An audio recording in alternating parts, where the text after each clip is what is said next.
Yes, votre gars Impost avec vous. Shout out Shades and Culture. Vous voyez la vision. iReligion, baby. Shout out à Lunettes. Shout out à Fizzy. Vous savez déjà, ça c'est la vraie culture, les vraies choses. Let's get it.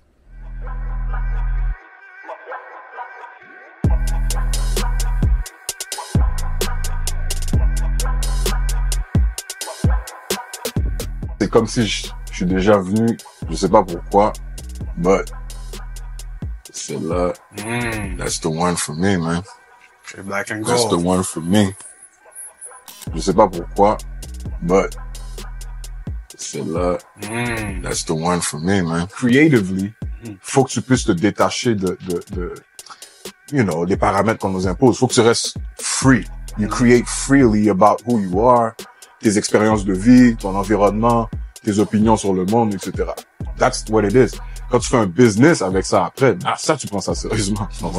You lawyer up, you structure up, et tu t'entoures des bonnes personnes. Ça, c'est quelque chose qu'on a fait très tôt, right? So that part we had it figured out. Moi, j'étais plus jeune, so je suivais le leadership des autres. My OGs taught me and it was all good. Mais, du côté créatif, c'est juste, it's not that serious, man, parce que ça doit être instinctif. You gotta come from the spirit. You gotta come, especially us, man, on a une force ancestrale, là, you know? So we gotta come from that place. Le premier challenge, je te dirais que c'était après le premier album, puis qu'il y avait une restructuration à BMG, où il y avait un sous-label qui s'appelait Vic, qui était avec BMG, puis qui ont pris le contrôle, de toutes les opérations autour de Mazaïne et tout. On était directement en affaire avec BMG à Toronto aussi, puis eux étaient comme, OK, it was great. Now let's do it again and let's do better. Et c'est là que comment tu crées avec ces attentes-là. You know, that was the first real challenge. On était les premiers artistes hip-hop des fois qu'ils voyaient, ou même les premiers blacks qu'ils voyaient. You know, mais ils ont comme, on va prendre une chance. Avec eux. Yeah. Mais nous, on était tellement confiants que c'est pas une charge sur nos épaules. It's just like, yo, as long as we do us, qui nous aime pas, we're gonna do it the right way. On va le faire de la manière que notre people. That's it, bro. Like, toi, tu penses que l'importance des talent shows est aussi importante que c'était pour nous back in the day? C'est une bonne question. Je pense pas que c'est aussi important. Je pense que ce qui est important, c'est two things, man. Ton unicité and what you do, ton art, you know, like, qu'est-ce que tu proposes, because si tu fais ce que tout le monde fait, tu vas juste passer dans, you know, like comme ils disent, people from a distance can tell who is who, you know what I mean? Ils vont regarder, tu vas être perdu dans le lot. So, c'est comment tu peux, avec ce que tu fais, ressortir du lot, and the second thing is, comment tu peux te démarquer aussi avec ton business, you know, comment tu peux être créatif avec ton business, you know, you know what I mean? T'as pas build tout ça parce que t'as fait des choses que personne d'autre ont fait. So it's the same thing for artists, like, il faut que les artistes pensent dans cette optique-là. C'est comme, c'est beau de répéter des formules, c'est une base, mais to go further, you gotta do shit that other people put your own touch to it. Ouais, exactement. C'est ça mon drip pour aujourd'hui. Ce serait quoi maintenant ton conseil que tu as donné à un artiste qui veut investir pour des featuring? J'adore la question, parce qu'on en parlait dernièrement. So, la première chose que les gens doivent comprendre, c'est que si tu fais un featuring, j'ai un de mes gars qui business guy is crazy. Il a dit, le plus important, c'est le capital humain. So, si tu penses que tu peux acheter un featuring, tu vas toujours perdre de l'argent. Parce qu'une chanson va pas juste partir par elle-même.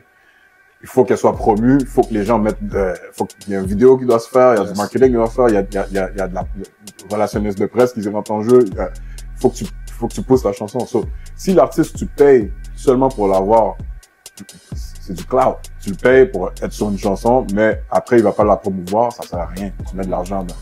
Puis les gens vont dire, ouais, bravo, t'as une chanson, mais la chanson a jamais eu de vie, elle a jamais vu, les gens ont jamais entendu la chanson. La première chose à faire, c'est de voir si tu peux être dans une situation où tu peux connecter avec l'artiste. S'il y a pas de connexion humaine puis qu'il y a pas d'affinité artistique, ça vaut pas la peine. Ça vaut vraiment pas la peine parce que c'est juste un move pour faire un move. Moi, par l'entremise de corporations, ça m'est arrivé d'avoir eu des artistes où on se connaissait même pas, mais la corporation a décidé que on va faire un match. Et même là, ça fonctionnait pas. Mais même si Après, c'est des artistes avec qui on a eu des relations, on a parlé, on a eu tout ça.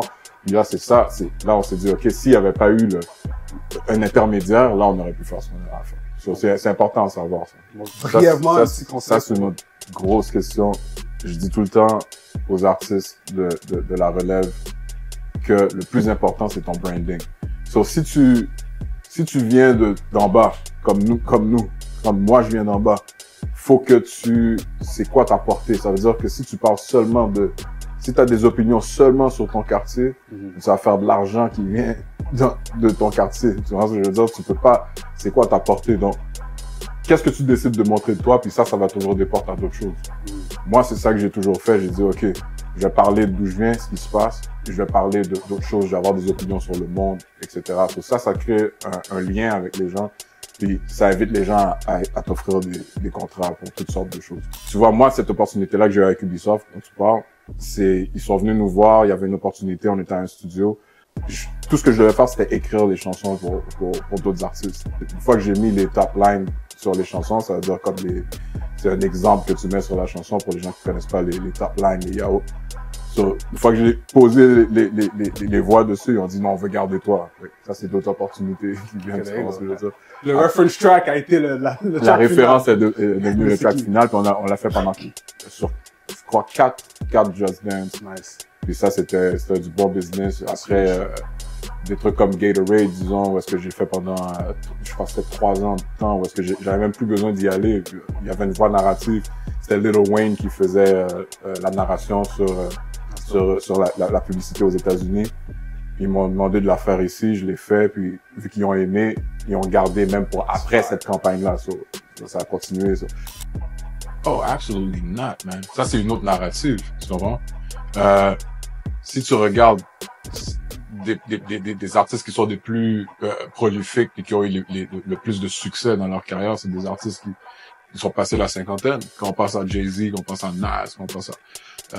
puis même les artistes qui sont milliardaires, c'est des artistes qui sont dans la quarantaine, quand on passe à Kanye West, quand on passe à... Donc, ça, c'est un genre de stigma qu'il faut qu'on retire sur la culture. Tu vas jamais entendre ça dans le country, dans le folk, dans n'importe quoi. Ils vont dire, après un certain âge, t'as pas le droit de t'exprimer. Fuck that. Like, tu vois, je veux dire. En plus, nous, on s'exprime pas pour les mêmes raisons. La base de pourquoi on a commencé, c'est parce que we needed to exist. So, tu peux pas prendre les tiens puis dire t'as plus le droit d'exister après un certain âge. Après, créativement, il y a des gens qui se fatiguent. Ça, c'est vrai, par exemple. Comme on a dit, tu m'as suivi depuis mes débuts. Yes, et là, il y a une autre étape de lunettes qui est iReligion. Et là, j'ai dessiné from scratch une lunette que j'aimerais ça te présenter. Ça, c'est la iReligion 101. Les logos iReligion sont là. Il y a peut-être 50 logos dans la lunette, mais il n'y a pas marqué le iReligion. C'est seulement pour les connaisseurs. Bien sûr, j'ai fait la lentille custom. Alors ça, on dirait que je l'ai dessiné pour toi. Alors ça, c'est un cadeau de iReligion. Une belle représentation, elle va très bien. Merci, et j'espère qu'on est là pour les années qui suivent à être ton styliste oculaire encore parce que Impasse the Boss, man. On est là. Tu m'as rodé depuis tellement d'années, bro, depuis le début. Je veux que les gens, ils savent, vous devez savoir ça. C'est pour ça que j'ai toujours les right frames.